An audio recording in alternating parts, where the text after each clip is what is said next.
کیا چیزیں ہیں کیا چیزیں نہیں ہیں، یہ سب بات کی بات ہے۔ سب سے پہلے تو ہمیں اپنی فرض نمازیں پکی کرنی چاہیے، اپنے روزے مکمل رکھنے چاہیے۔ رمضان آنے والے ہیں، بہت ہی مبارک مہینہ آنے والا ہے، بہت خوشیوں کا وقت آنے والا ہے۔ ہر بچہ خوش ہوتا ہے رمضان جب آتا ہے تو ہمیں اس کی تیاری کرنی چاہیے، اور سب سے پہلے لوگوں کو تو نماز کی دعوت دینی چاہیے، کیونکہ زمانہ کچھ ایسا ہو گیا ہے کہ لوگوں کی نمازوں سے دوریاں بڑھ گئی ہیں۔ کوئی کہتا ہے ہمارے پاس وقت نہیں ہے، کسی کے پاس وقت ہے تو کسی کا من نہیں ہے، تو یہ چیزیں چلتی رہیں گی۔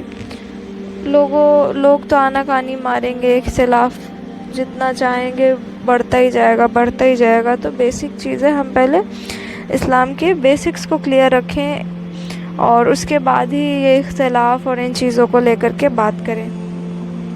اور سب سے بڑی بات تو قرآن سے بہت بہت بہت نزدیکیاں بڑھا لیں ہم۔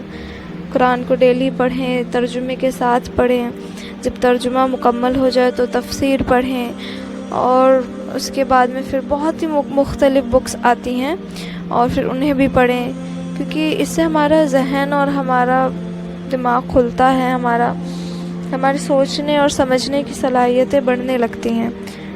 اب جب ہم ایک محدود چیز میں رہ جاتے ہیں نا، کہ نہ تو ہمیں کچھ کرنا ہے، بس ہمیں دنیاوی چیزوں کو اتنی ترجیح دینی ہے، اور جب دین سے اتنی دوری بڑھ جاتی ہے نا، اس کے بعد پھر ہمیں دین سمجھ نہیں آتا ہے۔ ہمیں کوئی کتنا بھی سمجھا لے، ہمیں نہیں سمجھ میں آئے گا وہ انسان کیا کہہ رہا ہے، کیا کہنا چاہ رہا ہے۔ ہمیں تو پھر ہم ہی صحیح لگیں گے کہ ہم صحیح ہیں، سامنے والا غلط ہے۔ بیسیکلی میں یہی کہنا چاہ رہی ہوں کہ اختلاف کو سائیڈ میں رکھیں، اور سب سے پہلے جو چیزیں فرض ہیں اسلام میں ان کو کریں۔ جب فرض آپ کر لیں تو اس کے بعد آپ جو سنتیں ہیں اسلام میں ان کو کریں، اس کے بعد ہی کہیں پھر اور چیزوں پر آئے نا۔ لوگ تو فرض چیزیں ادا نہیں کرتے اور سنتوں کی بات کرتے ہیں، تو پہلے فرض کریں آپ پورے مکمل طور پر، فرضوں کو پورا کریں، پھر سنتوں کو پورا کریں، اس کے بعد ہی کہیں کوئی اختلاف کی باتیں کریں، ہے نا؟ کیونکہ یہ چیز بھی صحیح نہیں ہے، لوگوں میں دراریں پیدا ہوں گی، نفرتیں پیدا ہوں گی، تو یہ چیز غلط ہے۔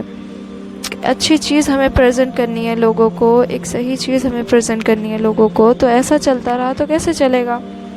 اللہ نے جب مجھے ہدایت دی نا، سب سے پہلی چیز اللہ نے مجھے سجدوں کی توفیق دی، یعنی کہ میری نمازیں جو فرض نمازیں تھیں ان کو پکا کیا، پابند کیا میری نمازوں کو۔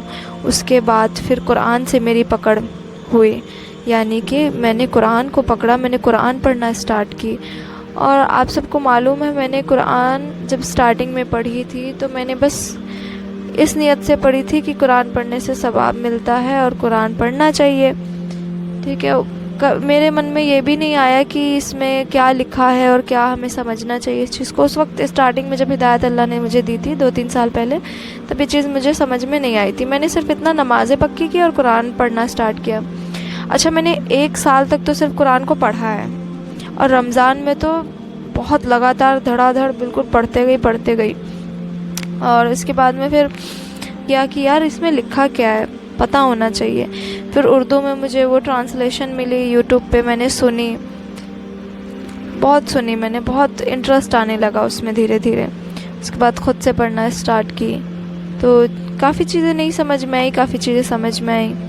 اور قرآن ڈائریکٹ پڑھیں گے تو کہاں ہمیں سمجھ میں آئیں گی، اس میں کئی چیزیں ایسی ہیں جو ہمارے بالکل مائنڈ سے چلی جاتی ہیں، جیسے سورہ فیل ہے، اس میں کیا کس چیز کا ذکر ہو رہا ہے، کیا ہو رہا ہے، ہمیں کیا پتہ ہے نا؟ تو اس کے لیے ہمیں حدیثوں کی ہیلپ لینی پڑتی ہے، تو حدیث بھی بہت زیادہ ضروری ہیں، تو حدیث کی کتابیں اپنی۔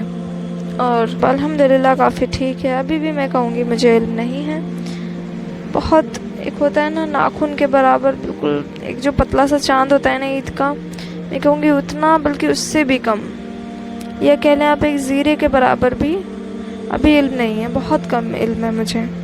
انشاءاللہ ایک دن کچھ اور تھوڑا بہت علم میں اضافہ ہوگا، اور پلیز میک دعا فار می کہ میرے علم میں اضافہ ہو۔ آمین ثم آمین۔